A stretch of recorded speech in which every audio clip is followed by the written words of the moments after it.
안녕하세요.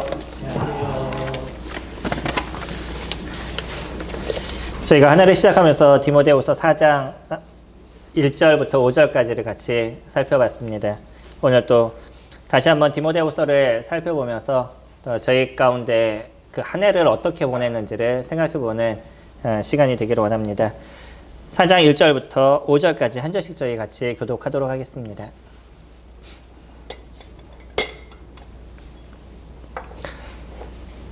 하나님 앞과 살아있는 자와 죽은 자를 심판하실 그리스도 예수 앞에서 그가 나타나실 것과 그의 나라를 두고 엄히 명하노니 너는 말씀을 전파하라. 때를 얻든지 못 얻든지 항상 힘쓰라. 범사에 오래 참음과 가르침으로 강책하며 경계하며 권하라.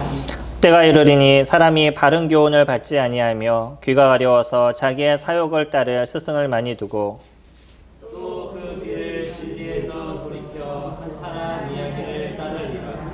그러나 너는 모든 일에 신중하여 고난을 받으며 전도자의 일을 하며 내 직무를 다하라. 어떤 사람이든지 그가 마지막에 했던 그 이야기는 그의 인생에 있어서 가장 소중하고 중요한 부분이 되겠죠. 내가 인생을 살면서 이것이 가장 후회스러워라고 생각하기 때문에 내 후손들에게 아니면 내가 아는 사람에게 얘기해주는 그 마지막 이야기는 그의 인생을 녹아낼 수 있는 그 하나의 단어가 될 것입니다. 저희가 오늘 보고 있는 이 4장 1절부터 5절까지는 바울이 디모데에게 이야기하고 있는 마지막 충고에 대한 이야기인 거죠. 그것을 또 뭐라고 얘기하냐면 내가 엄히 너에게 명한다라고 얘기할 정도로 그에게 있어서 가장 중요한, 그러니까 디모데에게 있어서 인생을 사는데 가장 중요한 부분을 지금 바울은 이야기를 하고 있습니다. 그러면서 주님께서 뭐라고 얘기하시냐면, 바울이 뭐라고 얘기하냐면 2절에 너는 말씀을 전파하라. 이것이 중심인 거예요.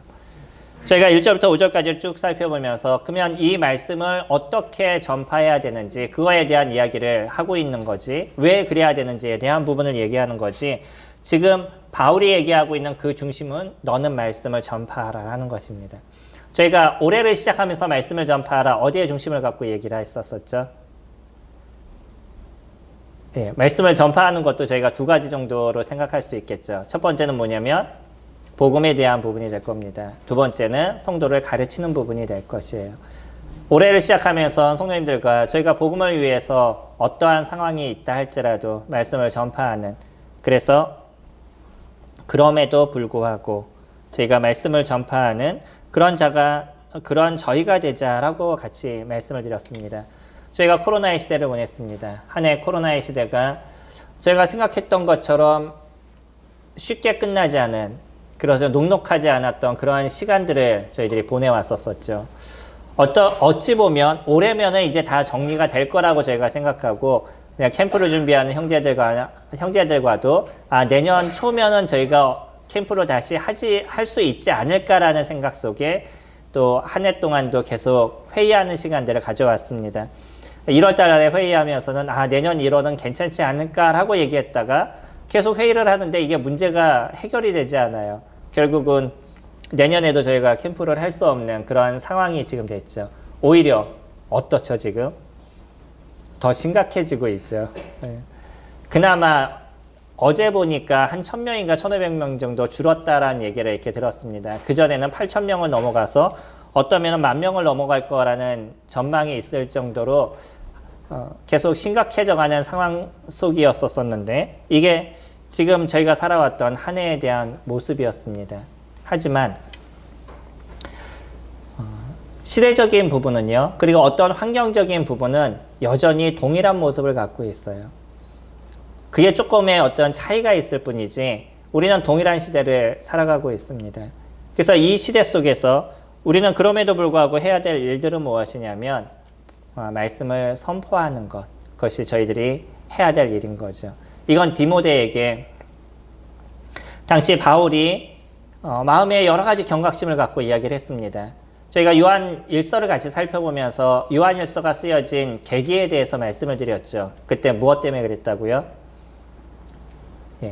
이단들, 영지주의가 태동되는 모습들이 드러났기 때문인 거예요. 물론 영지주의의 실질적인 태동을 2세기로 저희들이 보고 있지만, 학자들은 그렇게 보고 있지만, 거기에 대한 어떤 태동들은 이미 요한일서가 적혀지는 그런 시점 속에서 영지주의자가 나타나기 시작했습니다. 그거는 지금 베드로 후서의 배경하고도 비슷한 부분을 갖고 있어요. 그것을 꼭 영지주의다라고 얘기하지 않는다 할지라도 이미 시간이 조금 지나면서 어떤 문제가 발생하게 되냐면 사람들의 믿음이 흐트러지기 시작한다는 거예요. 그것이 100년이 되지 않았습니다. 예수님이 주님의 나라로 가게 되고 그리고 성령이 이 땅 가운데 임하고 나서 채 100년이 되지 않았었을 때 이미 저희가 살펴보고 있는 디모데후서 이 당시에 믿음이 흐트러지고 있다는 거예요. 저희는 그런 얘기 많이 하지 않나요? 초대교회의 믿음을 가져야 된다. 초대교회로 돌아가야 된다라고 얘기를 하죠. 이때 당시를 초대교회로 보기는 애매하겠지만 시간으로 따진다면 기껏해야 60년 정도 되지는 그 정도도 되지 않는 그런 상황이었었어요. 이런 상황에서도 이미 믿음이 흐트러지기 시작하고 있다는 거예요. 지금의 이 시대를 보면서 초대교회에 있는 사람들이 당시 예수님의 어떤 기적이라든지 아니면 바울이 나타냈던 기적이라든지 이런 것을 보았기 때문에 그들의 믿음은 어떤 특별한 것을 갖고 있는 놀라운 것을 갖고 있는 것으로 보여지고 지금을 살아가는 우리들 가운데는 이것이 좀 어려운 것처럼 생각하는 분들이 종종 있습니다. 근데 그러지 않아요. 그때나 지금이나 믿음이 흐트러지는 사람은 여전히 흐트러지고 있다는 거예요. 그렇기 때문에 지금 저희들이 믿음의 생활을 하는 것이 어려운 것이 아니라 우리가 무엇에 대해서 힘들어하고 있는 거냐면 하나님의 말씀을 붙잡고 있는 것에 대해서 힘들어하고 있는 거죠. 예수님도요, 바울과 동일한 얘기를 했던 것을 저희들이 기억하죠. 바울도 지금 다시 한번 이야기하고 있습니다. 무엇을 이야기하냐면 첫 번째, 너희가 복음을 선포하라는 거예요. 두 번째, 말씀을 가르치는 일들을 너희가 이뤄가라라고 얘기하는 거죠. 이거는 우리가 어디에서 보았죠? 마태복음에서 예수 그리스도 그분께서 제자들에게 하시는 마지막 이야기를 저희들이 기억할 수 있죠. 저희 손을 놓으시고 마태복음 28장 말씀 같이 보시죠. 일반적으로 많은 사람들이 얘기하고 있는 예수 그리스도의 지상 명령이라고 얘기하는, 그래서 제자들이 또 그리스도인들이 살아가는 삶에서 가장 중요하고 우리가 이것을 붙잡고 살아가야 된다라고 얘기하는 마태복음 28장 19절 보시면, 그러므로 너희는 가서 모든 민족을 제자로 삼아 아버지와 아들과 성령의 이름으로 세례를 베풀고 내가 너희에게 분부한 모든 것을 가르쳐 지키게 하라. 볼지어다 내가 세상 끝날까지 너희와 항상 함께 있으리라 하시니라. 첫 번째, 아버지와 아들과 성령의 이름으로 침례를 베풀라라고 얘기했어요. 다시 얘기하면 복음을 그들에게 선포하는 일들을 이루고 그가 예수 그리스도를 영접하게 됐었을 때 침례를 행할 것에 대해서 얘기를 하죠. 그리고요, 20절에 내가 너희에게 분부한 모든 것을 가르쳐 지키게 하라. 이것이 두 번째 얘기하신 겁니다. 그러니까 복음은요, 복음을 선포하는 것으로 끝나는 것이 아니라 어디까지 이루어져야 되는 것이냐면 그가 그 복음 안에서 살아갈 수 있도록 가르치는 것, 그것까지가 이루어져야 되는 거예요. 그래서 말씀 안에서 바르게 살아갈 수 있도록 도와줘야 되는 것이죠. 우리는 복음을 전하는 것으로 끝나지 않습니다. 그 사람이 구원 받았다는 것으로 인해서 끝내지는 게 아니에요. 구원을 받은 것은 이제 시작에 불과한 거죠. 아이가 새롭게 태어나듯이 이제 새롭게 태어난 그것에 불과한 것이에요. 그렇기 때문에 그 사람이 태어났으면 인간답게 살아갈 수 있도록 도와주는 거죠. 이게 가정이잖아요. 그리고 학교인 거고 사회인 거죠. 단지 우리가 사회생활을 한다라고 했을 때 돈을 벌기 위한 것이 전부가 아니라 사실은 사회생활은 우리가 인간 함께 살아가는 것이 무엇인지를 배워가는 공간인 거잖아요. 이게 어디서부터 시작이 되냐면 아이들은 가정에서부터 시작이 되고 이제 조금 커서 나가서 친구들과 어울리면서 그것이 만들어지고 유치원을 가거나 이제 학교를 가거나 이러면서 사회성이 무엇인지에 대해서 배워가는 시간들을 갖는 거죠. 그리고 나중에 직장에 들어가면 우리는 돈을 벌기 위해서 직장에 들어간다라고 얘기하지만 직장 안에서 이 전혀 다른 사람들과의 관계 속에서 우리는 어떻게 살아가느냐라는 것을 배우는 게 직장인 거죠. 그렇기 때문에요, 저희가 살아가는데 모든 것이 배움의 연속이라고 느끼시면 성도님들이 어느 곳에서나 좀 더 나은 것들을 취해가는 시간들을 가지실 수가 있습니다. 근데 있는 그곳에서의 힘든 것이나 아니면 있는 그곳에서 돈만을 우리가 생각을 하게 되면 얼마나 불행하겠어요.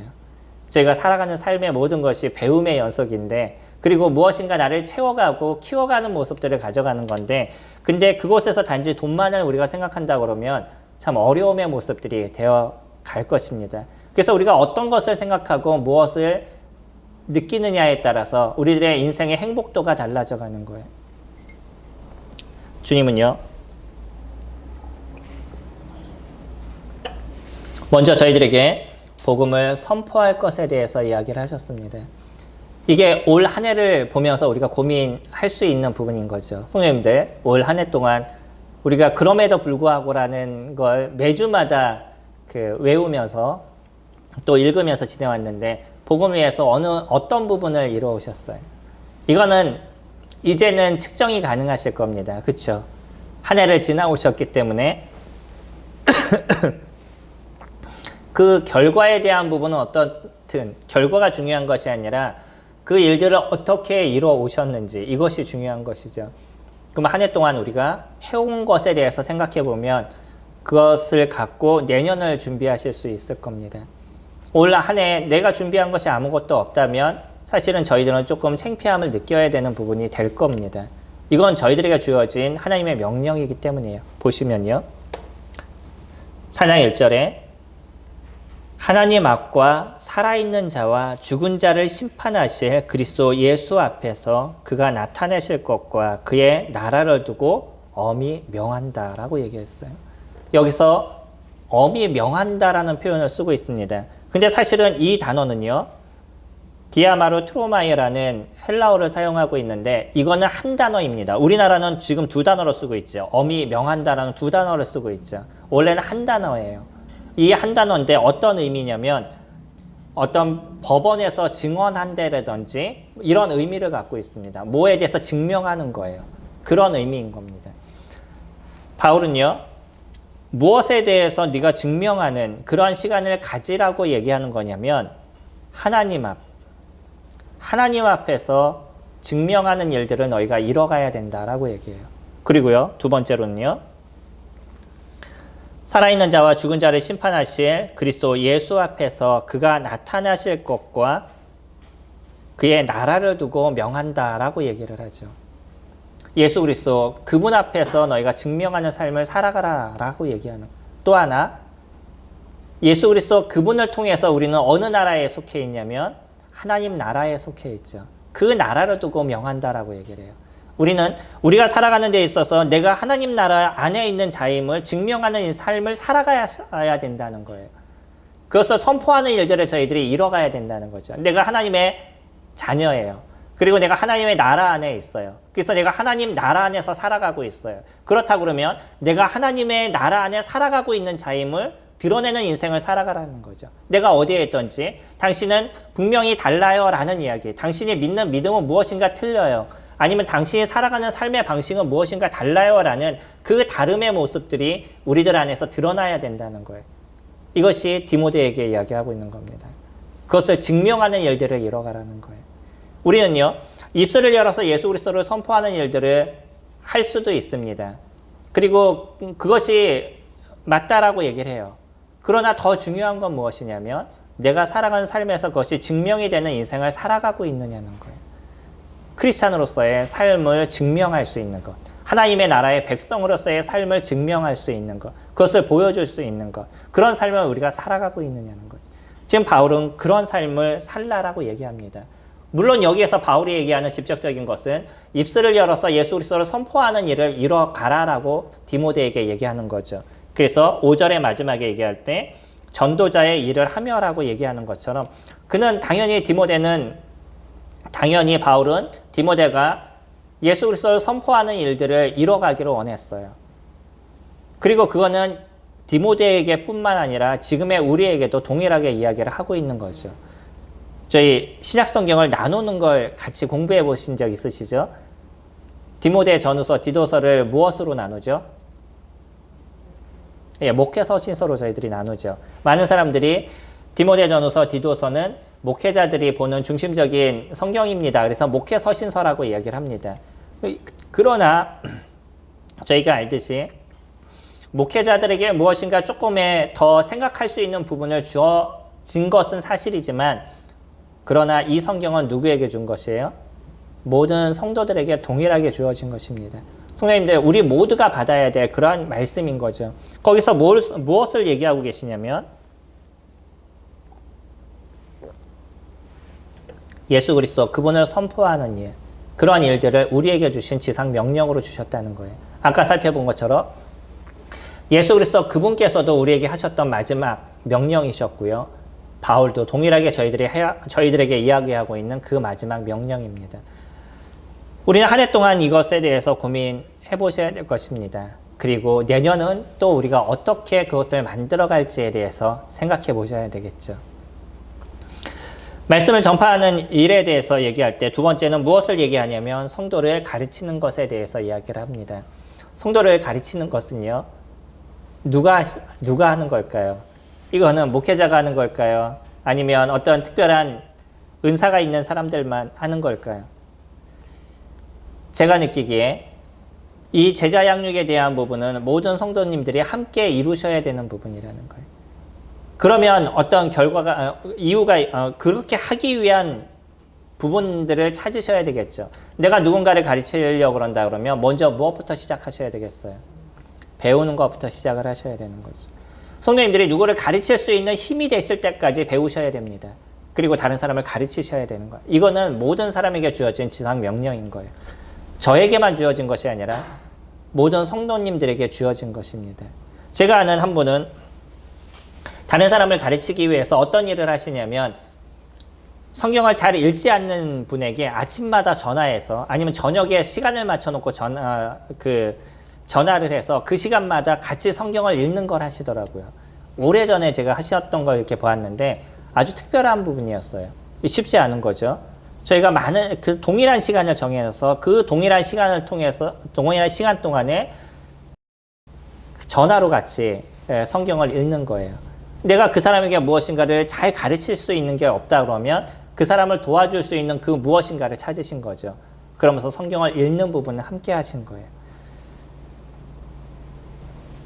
그때 양육을 받았던 분이 제가 나중에 다른 교회 가보니까 그 교회에서 잘 섬기고 있더라고요.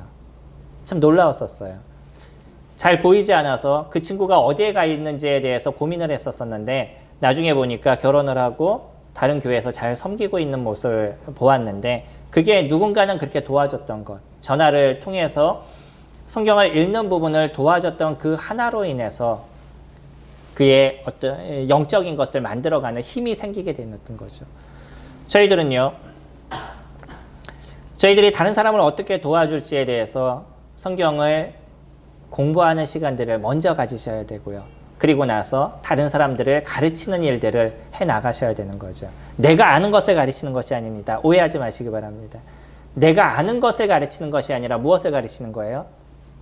하나님의 말씀을 가르치는 겁니다. 성경이 어떻게 적혀 있는지, 성경을 어떻게 해석하는지, 또 성경을 어떻게 봐야 되는지, 성경은 무엇을 얘기하시는지, 그것을 저희가 가르치는 것입니다. 많은 사람들이 가르침에 대해서 내 생각을 얘기하려고 노력해요. 그거는 나를 가르치는 겁니다. 내가 알고 있는 지식을 가르치는 거예요. 저희가 가르쳐야 되는 건 성경이 무엇을 얘기하느냐, 그것을 가르치는 거죠.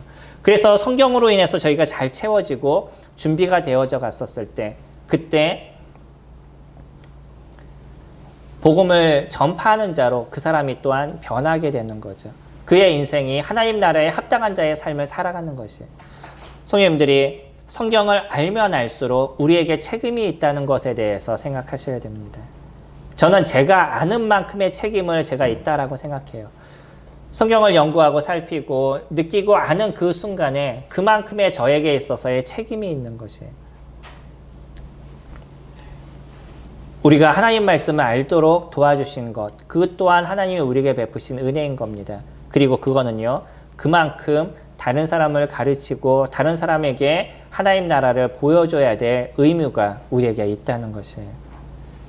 바울은요, 지금 그것에 대해서 얘기하고 있습니다. 내가 너에게 엄히 명한다. 이것은 주님의 명령입니다.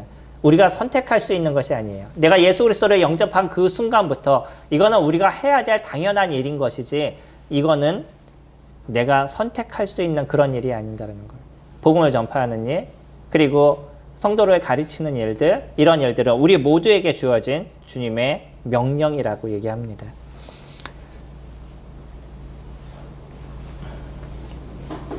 3절에 보시면, 2절 보시면 너는 말씀을 전파하라. 때를 얻든지 못 얻든지 항상 힘쓰라. 범사의 오래 참음과 가르침으로 경책하며 경계하며 권하라 라고 얘기하죠.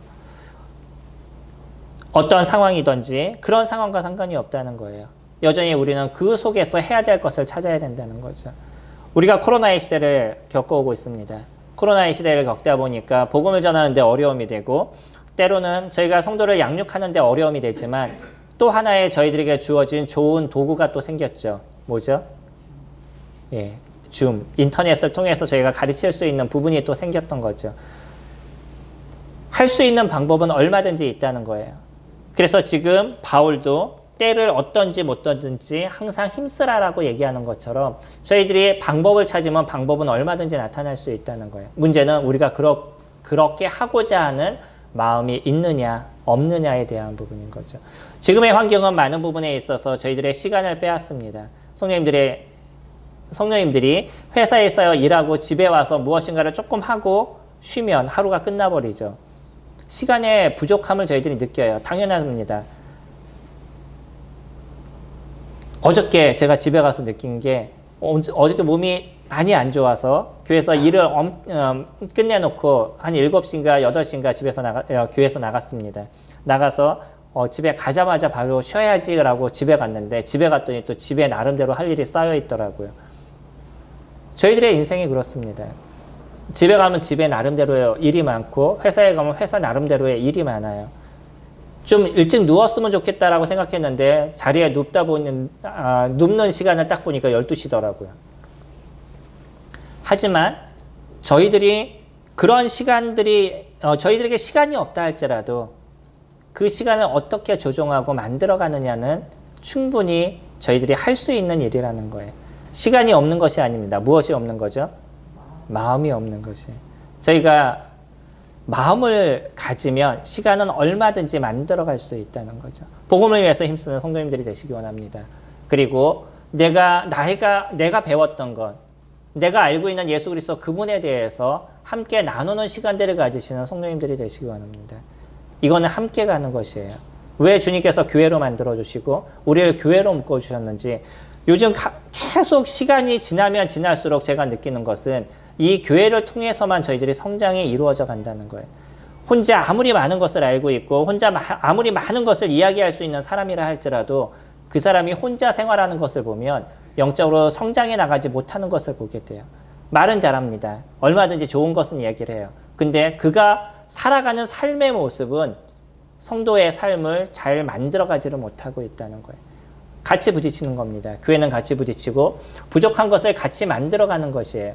내가 거기서 부딪히면서 나의 연약함을 드러내고 깎이고 때로는 아파하고 고통받는 그런 마음들을 통해서 변해가는 우리들의 모습이 되어져 가는 거지 그냥 내가 집에서 성경만 읽는다고 나의 모습이 변해가지 않습니다. 그래서 주님은 교회로 만들어 놓으신 거예요. 그 교회 속에서 같이 연합하고 함께하는 것을 주님께서 이야기하고 계시는 거죠. 그 속에서 저희들은 복음을 전파하는 것이고 그 속에서 저희들은 성장해 나가는, 성경을 함께 나누고 성장해 나가는 일들을 이루어가는 것이죠. 시대가 지나면 계속 이런 사람들이 등장합니다. 3절에 때가 이르니 사람이 바른 교훈을 받지 아니하며 귀가 가려워서 자기의 사욕을 따를 스승을 많이 두고 또 그 귀를 진리에서 돌이켜 허탄한 이야기를 따르느니라. 요즘에 많은 잘못된 이야기들이 등장하고 있고요. 사람들은 거기에 또 관심을 두고 그것을 더 소중하게 여기는 일들을 들을 때마다 마음 가운데 사실 많은 어려움이 있습니다. 중요한 게 주님이 저희들에게 얘기하신 그 말씀을 저희들이 따라가면 되잖아요. 왜 그 외적인 것에 대해서 더 많은 마음을 갖고 그것을 쫓아가는 데 있어서 그렇게 신경을 쓰고 있는지. 특히 이 코로나의 시대가 있다 보니까 또 다시 등장하는 게 프리메디슨. 얘기 들어보셨나요? 그래서 백신을 맞으면 백신에 그 어떤 무엇인가가 들어있어서 그게 666과 같은 이야기, 666과 같이 우리가 뭐 칩을 맞는 것 같은 그런 모습이기 때문에 백신을 맞으면 안 된다라고 얘기하는 그런 이야기가 전 세계적으로 돌고 있습니다. 그뿐만 아니라 또 어떤 얘기가 있냐면 백신에 안 좋은 성분을 집어넣어서 우리가 백신을 맞으면 우리의 삶이 일찍 죽게 된다는 거예요. 그래서 지금 백신을 맞지 않는 기독교인들이 엄청 많아요. 뭐 그럴 수도 있을 겁니다. 뭐 저희는 잘 모르겠어요. 그런데요, 저희가 왜 백신을 맞으시죠? 저희들은요, 그냥 나 하나의 모습이 아니라 나로 인해서 다른 사람에게 전파되는 것, 그것을 함께 막자는 거예요. 다른 사람을 위해서 저희들이 백신을 맞습니다. 저희 교회 성도님들한테 진짜 감사하는 게 제가 있어요. 그게 뭐냐면 성도님들이 백신을 맞는데 그렇게 두려움을 갖지 않으셨다는 거예요. 아니, 두려움은 있으셨죠. 그래도 함께 동참하셨다는 겁니다. 저도 3차 백신을 맞는 건 진짜 고민하고 있어요. 저는 어떤 분들보다 많이 아팠습니다. 1차도 마찬가지고 2차도 마찬가지고. 그러니까 3차를 맞으려니까 진짜 두렵더라고요. 그냥 몸이 아픈 거는 견딜 수 있겠어요. 문제가 뭐냐면 기억력이 떨어져요. 좀 심각하게 떨어집니다. 그러나 저희가 다른 성도들을 위해서, 다른 사람들을 위해서 무엇인가를 해야 된다면 함께 이루어가는 거죠. 이게 크리스찬들이 아니겠어요? 이게 저희들의 모습입니다. 사람들은요, 이 허탈한 이야기에 더 많은 마음을 갖는 거예요. 주님께서 저희들에게 얘기하신 것, 우리가 해야 될 일들, 그런 것보다 더 다른 것에 마음을 갖는 것. 이거는 언제부터 나타난 거냐면 1세기 당시에서부터 나타난 이야기예요. 지금 이 21세기, 22세기를 살아가는 저희들의 모습만 얘기하는 것이 아니라 당시의 모습에서도 이 모습은 동일하게 나타나고 있습니다. 허탈한 이야기, 더 외적인 것, 그런 것에 관심을 두지 마시기 바랍니다. 어디에 관심을 두실 거냐면 하나님 말씀에 관심을 두셔요. 이것이 우리가 해야 될 하나님의 명령에 대한 부분인 거죠. 5절에 보시면 두 번째로 그러나 너는 모든 일에 신중하여 고난을 받으며 전도자의 일을 행하며 내 직무를 다하라 라고 얘기하고 있습니다. 이 부분은 동일하게 또 무엇을 얘기하고 있냐면 이것은 우리의 직무라는 것이에요. 우리가 당연히 해야 될 일인 거죠. 회사에 나가면 무엇을 하셔요? 내가 하고 싶은 걸 하셔요? 아니면 하라고 얘기하신 걸 하셔요? 하라고 얘기한 거 하시죠. 그것이 직무인 거죠. 내가 회사에 나가서 돈을 받는 이유가 뭐냐면 내가 하고 싶은 것을 하는 것이 아니라 그 사람이 시킨 것을 하는 거죠. 사람들은 누군가 시킨 거 하는 거 좀 싫어하잖아요. 내가 하고 싶은 거 하고 싶죠. 그게 일반적인 사람들의 모습입니다. 근데 왜 회사에 가면 시킨 것만 해요? 시킨 것만 하려고 그래요. 이유가 뭐죠? 예, 그 월급을 받기 때문에. 그 사람이 돈을 주니까 그 받은 거에 맞춰서 나는 일을 해줘야 될 의무가 있는 거죠. 그렇게 하지 않으면 어떻게 돼요? 네, 잘리게 되죠. 그만둬야 되는 거죠. 그게 저희들의 모습입니다. 우리 주님 안에서의 직무가 무엇이에요? 말씀을 선포하는 것입니다. 말씀을 전파하는 것이에요. 그것이 저희들의 직무인 거예요. 우리가 크리스찬으로서 주님의 부르심을 받고 주님 안에 들어왔다 그러면 그 속에서 저희가 해야 될 일이 무엇이냐면 말씀을 선포하는 일을 저희들이 해야 되는 거예요. 예수 그리스도 그분을 선포하는 일을 저희들이 해야 되는 것이고 예수 그리스도 그분의 안에서 우리는 어떻게 살아가야 될지에 대해서 함께 가르치고 나누는 일들을 저희들은 이뤄가야 되는 것이에요. 이것이 직무입니다. 그 직무를 어떻게 해야 되냐면 첫 번째 신중하라라고 얘기하고 있어요. 이 신중하라는 단어는요. 정신을 차리다, 술에 취하지 않다 이런 의미를 갖고 있습니다. 저희가 술에 취하면 술을 안 드시니까 잘 모르시겠죠. 술에 취하면 어때요? 사람들의 모습들이요?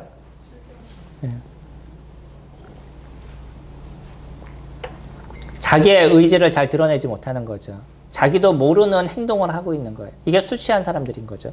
또 정신을 차리다라고 얘기하는 것처럼 정신을 차리지 않았었을 때 우리는 아무 생각이 없다라고 보통 그렇게 얘기하죠. 그리고 그냥 행동하는. 내가 어떤 행동을 했는지 잘 알지 못하는. 그렇기 때문에 바울은요. 신중하라라고 얘기하는 것은 바른 정신을 차리라는 것이에요.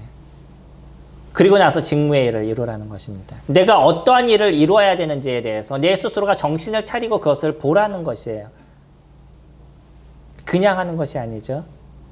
정신을 차리라고 얘기합니다. 두 번째는 무엇을 얘기하시죠? 고난을 받으라라고 얘기하시죠. 우리의 믿음의 삶은요, 사실 고난이 따라오는 인생인 거죠. 주님을 믿으면서 나는 고난 없이 인생을 살아갑니다 라고 얘기하는 건 100% 거짓말이에요. 저희는 고난 가운데 있습니다. 근데 그 고난을 이길 힘을 주님이 저희들에게 주시기 때문에 그 고난을 넘기는 일들을 저희가 만들어가는 것이고요. 그렇기 때문에 우리는 뭐라고 얘기하냐면 평안합니다, 기쁩니다 라는 표현을 그 속에서 쓰는 것이에요. 여전히 우리는 고난 속에 있습니다. 우리가 생각했을 때 전혀 이해할 수 없는 그런 일들이 저희들의 인생에는 발생하게 된다는 거예요. 이게 크리스찬들이 살아가는 삶의 모습인 거예요. 왜 그럴까요? 사단은요, 어떤 일이 있어도 크리스찬들이 온전한 삶을 살아가는 것을 원하지 않는다는 거죠. 그 사람이 복음을 전하거나 아니면 그 사람이 말씀을 선포하거나 이런 일을 하기를 원치 않는다는 거예요. 그러면 주변에 주님을 알지 못하는 사람들을 선동해서 크리스찬들이 그 일을 하지 못하도록 만드는 것, 이것이 사단의 역할인 거죠. 왜 혼자 주님을 섬기는 자매님들이나 형제님들이 어려우신지 아셔요? 남편이나 아내들이 계속적으로 주님을 못 섬기게 만들기 때문인 거예요. 여러 가지 일들을 이뤄가죠. 아침만 되면은 괜히 아픈 척해서 못 가게 한다든지, 뭐 교회를 가려고 그러면, 아니면은 그날이면은 어떤 일요일이면 특별한 일을 만들어 가지고서는 못 가게 만든다든지, 뭐 여러 가지 방법을 쓰는 것이에요. 그렇기 때문에 이 고난을 이길 수 있는 힘이 있지 않으면 어려운 것입니다. 우리는 당연히 그런 고난 속에 있어요. 그래서 이 고난을 이길 수 있는 힘을 주님 앞에 저희가 간구하는 것이고요. 그것을 넘길 수 있도록 주님께서 이 일을 도울 수 있도록 주님을 의지하는 시간들을 가져가는 거죠. 그것을 이루지 못하면 저희들의 직무를 할 수가 없습니다. 이건 저희들의 직무인 것이에요. 저희가 하나님께 은혜를 받는 직무의 일을 이뤄가는 것입니다. 올 한 해를 보내면서 저희들은 이 디모데후서 4장 1절부터 5절까지의 말씀을 기억하면서 한 해를 보내왔습니다. 그리고 말씀을 선포하는 것, 이 말씀을 어떻게 선포해야 될지에 대해서 계속적으로 생각하는 시간들을 가졌습니다. 성도님들도 그러한 마음으로 한 해를 보냈듯이 저도 동일하게 올 한 해 동안에 이 코로나의 시대에 어떻게 복음을 선포할 것인가라는 고민과 생각 속에서 그 일을 이뤄가는데 한 해를 이루어 왔습니다. 그리고 저희들이 이런 것에 함께하기 위해서 같이 했던 것이 무엇이냐면 성경을 같이 읽고 카톡에 올리는 것, 카톡방에다 올리는 것, 또 기도를 같이 하고 같이 올리는 것, 또 꽃감하는 시간들을 저희들이 갖고 매일마다 감사하는 시간들을 같이 올리는 것, 저희들이 그러한 일들을 이루었습니다. 이게요, 저희가 같이 말씀을 선포하고 가르치는 일들인 거예요.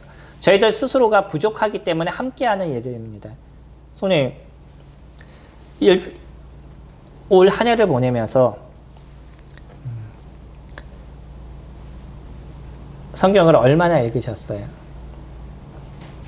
내가 다른 사람의 도움을 받지 않고 1년 동안에 성경을 끝까지 읽으신 분 계시나요? 우리에게 이게 한계가 느껴져요. 저희가 아무리 잘하는 분이 있다 할지라도 나 혼자서 그것을 이루는 데는 많은 의지가 필요합니다. 그렇기 때문에 교회가 있는 것이에요. 그렇기 때문에 성도님들이 있는 것이고, 그래서 저희가 같이 돕고 함께하는 시간을 갖는 겁니다. 내가 부족한 것을 다른 사람이 잘 하는 것을 통해서 도전을 받는 것이고요. 다른 분들이 하는 것을 보면서 나도 다시금 힘을 내서 그 일을 이뤄가는 것이죠. 올해는 저희가 적지 않은 기도의 시간들을 가졌습니다. 아마 성도님들이 살아오시면서 올해만큼 교회 성도들을 위해서 기도한 한 해가 없었을 거라고 생각이 돼요. 저희가 매주 적혀져 있는 기도 제목을 갖고 성도님들을 위해서 기도하는 시간들을 가져왔습니다. 이걸 1년 동안 저희가 지속해온 것이 얼마나 많은 기도가 저희들에게 있었던 거죠. 그 일을 해오셨던 분이라고 그러면 적지 않은 기도의 시간들을 저희들이 가졌고요. 이 기도가 우리에게 무엇을 만들어주냐면 성도에 대한 사랑을 저희들에게 키워주는 거예요. 성도를 위해서 기도하면서 성도를 미워하는 사람들은 없습니다. 한두 번은 기도할 수 있지만 계속적으로 기도하면서 그 미운 마음을 저희들이 품고 있을 수가 없어요. 저희는 여전히 기도하면서 그 마음을 풀어놓는 겁니다. 하나님 앞에. 그 시간을 저희들이 가져왔기 때문에 저희 교회가 비록 코로나의 그 어려움의 문제를 안고 있지만 여전히 성장하는 한 해의 시간들을 이루어 오셨다는 거예요. 저희가 같이 이뤄갔던 것, 성경을 같이 읽는 것, 기도하시는 것, 아니면 감사하시는 것, 이거는 저희가 평생 하셔야 될 겁니다.